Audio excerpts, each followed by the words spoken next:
Kinilala ng Asian Development Bank ang mga hakbang ng pamahalaan ng Pilipinas para maibsan ang epekto ng tumataas na presyo ng langis at pagkain dahil sa Middle East crisis. Ayon sa ADB, proactive at halos kumpleto ang mga hakbang na ipinatupad ng administrasyon.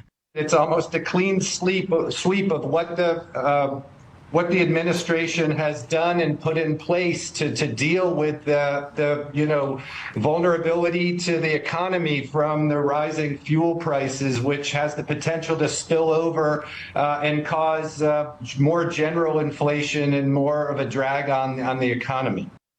Kabilang sa mga hakbang ang pagtanggal ng excise tax sa LPG at kerosene sa ilalim ng Executive Order 114 na direktang nakatulong sa mga pamilya, lalo na sa mga vulnerable sectors. Nagpatupad din ng pamahalaan ng mga mekanismo para kontrolin ang pagtaas ng presyo ng langis, tulad ng staggered price adjustments at makikipag-ugnayan sa iba't ibang bansa para masiguro ang supply ng langis. Tools the government can use to address this shock, they've utilized as widely as they can. They've, Executive Order 114 eliminated the excise tax on LPG and kerosene, which affects a lot of households. Binigyan din ng ADB na natutukan ng mga pinakaapektado, gaya ng mga tsuper, mangingisda at iba pang sektor upang mas mapahaba ang tulong habang tumatagal ang krisis. Kaya naman suportado rin ng tricycle driver na si JD ang report ng ADB.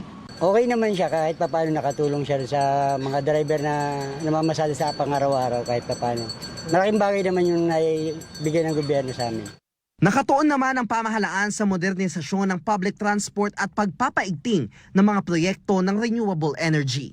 The government, including with assistance from the ADB, is investing in very large public transport modernization projects that over time will reduce dependence on diesel fuel and some of the existing transport and make transport more efficient and more affordable. Aminado naman ang ADB na hindi agad-agad ang resulta ng mga proyekto, pero mahalaga ang mga ito bilang pangmatagalang solusyon laban sa global oil shock.